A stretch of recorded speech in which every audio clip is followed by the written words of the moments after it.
everybody, this is Andrzej from DevTaudio, and in today's video we will be mainly talking about LM-1 hardware.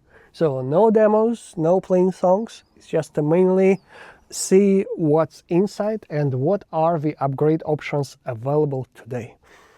So in front of me it's a original Linn LM-1 Rev3. This particular unit belongs to my friend Joe Britt, who several years ago started the LM-1 project.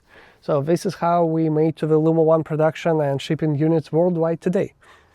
But the main idea of a LM-1 to make it as much as possible compatible with the original LM-1 hardware. And so the casing, the front panels, and some boards on the back, such as the output boards, they are made to retrofit to the LM-1 as well. So today I will talk about several upgrade options for LM-1, and this video is really mainly for the LM-1 owners or people who are looking to buy the original LM-1 and some upgrade possibilities for those.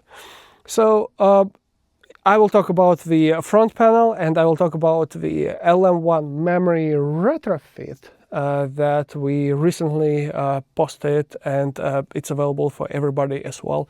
And I will show you the installation of that retrofit as well. So let's start with the front panel first of all. As I said, this is a Rev3 unit, and obviously the Rev1, Rev2 and Rev3 is a final revision of the LM-1. This particular unit is with a serial number 339, so it's in the second half of the production of the LM-1. This is then, with all the history of that production, used the facility of the 360 systems to assemble these.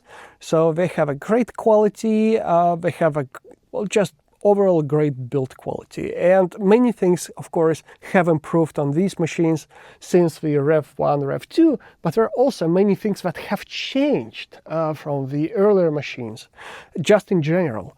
So one of these, of course, is a front panel, and for the Rev1, very simply several sections are missing, such as quantization and the shuffle section with the LEDs here.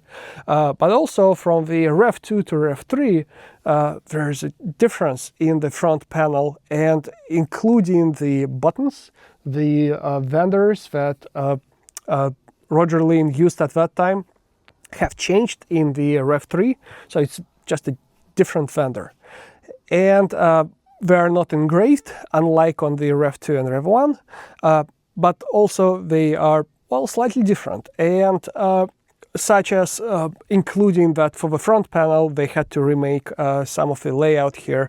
So for instance, the play button, instead of rectangular it became square. Just one of examples. Also, just to note, today there is no supply for the original buttons for the LM-1.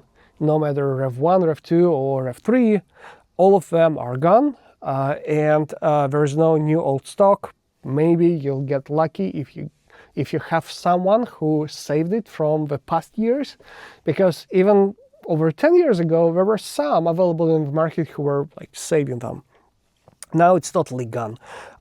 And the major problem with the Rev3 units that these buttons overall they have quite low responsiveness. So programming that like a drum pattern from a tactile perspective, it's not the best feeling ever. And especially if you're programming some, I don't know, 16ths or some rolls, that would be quite difficult to do when button doesn't react quickly. So on this unit, because Joe used that a lot as he developed the original concept of the LM-1, so it has lots of upgrades inside it, while all the main parts and the main boards that we will see later are the original.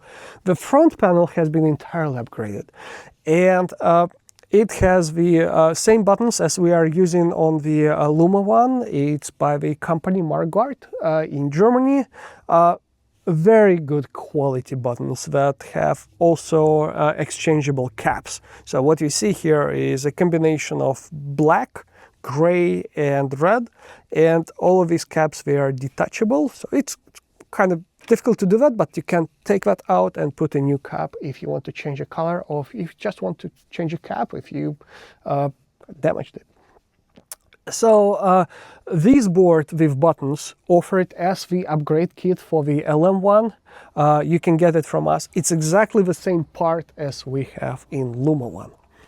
The other upgrade option, of course, would be the LED board. There are 3 boards total. One board that hosts all the buttons and both of these potentiometers. Oh, well, I'm sorry, one potentiometer. There is a one board that hosts the mixer section with the main volume, and this small board with 2-digit LEDs. So that is possible for the upgrade as well. Mixer section is different comparing to the Luma 1. On Luma 1 we have 2 rows of potentiometers. Here you have 1 row of potentiometer. On some units there were already like previous upgrades to put potentiometers. On original LM1 units it was a switch that was panning it to the left, right, or keeping it in the center. So this row in the upgrade kit can be configured to support panning or pitch. Depending how you wire it and how you solder it on the board, it's the same board, it's just a slightly different wirings inside the board.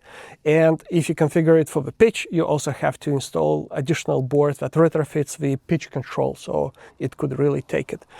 This unit has all of that, so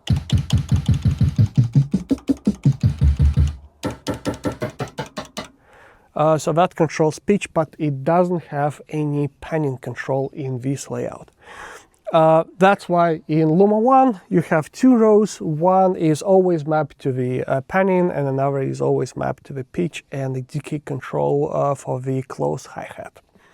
I think that's what you can see from the front, and these are the upgrade options. As I said, all of that is available for the original LM1 users.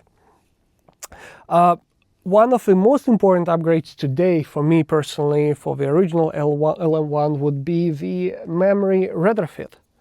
That is the board. It looks like this and it goes inside the unit. So now I will open it. We will take a look what's inside, and I will talk more about what this Memory Retrofit can do for you. Alright, so now let's take a look inside the LM1. I took the top lid off. There are 6 screws for that. Easy to do, nothing really special. So when you open it, first what you see here, it's the main CPU control board.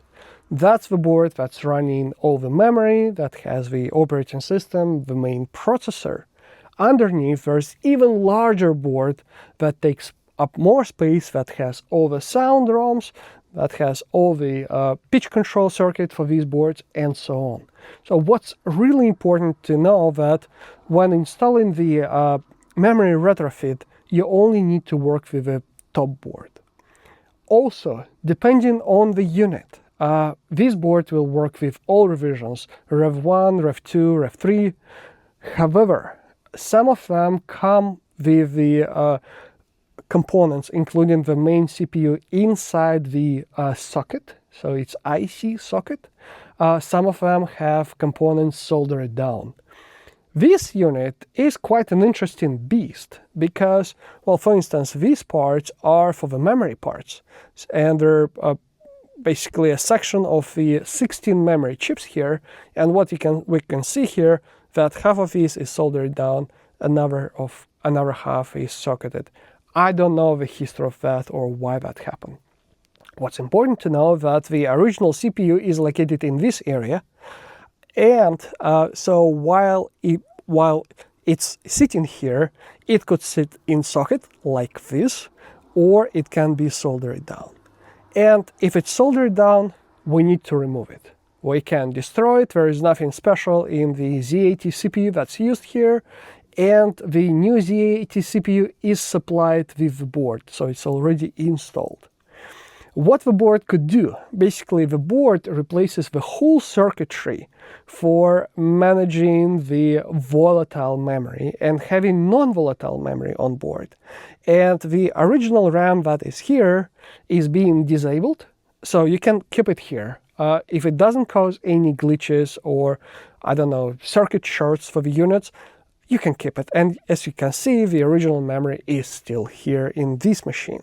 What you really need to do is just to remove the Z80 CPU, solder the socket down, and install this module. And other than just removing the original backup batteries that no longer needed, you get a full non-volatile memory and you get the new reset circuitry. So on the earlier Rev1 and Rev2 machines, there were some hardware modifications from factory that improved the reset, and it had the additional daughter board. I will send a link to a video of our good friend who was repairing one of these Rev2 machines, and so you can see that in details. On Rev3, nothing of that exists, but this board has the full new reset circuitry that managing the machine at the reset time. It also has a reset switch if needed to restart machine. The way you install it, you don't need to screw it anywhere. So because it's a special round pins that have corresponding round socket on the main microprocessor. So, and this socket is of course included with the kit as well, no matter if you have original CPU inside the socket or not, because it can be also in cheap socket. So anyway, the way you do that, you just install it, making sure that you align with pins and press it firmly with supporting on the back. So make sure that your board is not wobbling, so you won't create any cracks. And this is it. Really, after that, you turn on machine.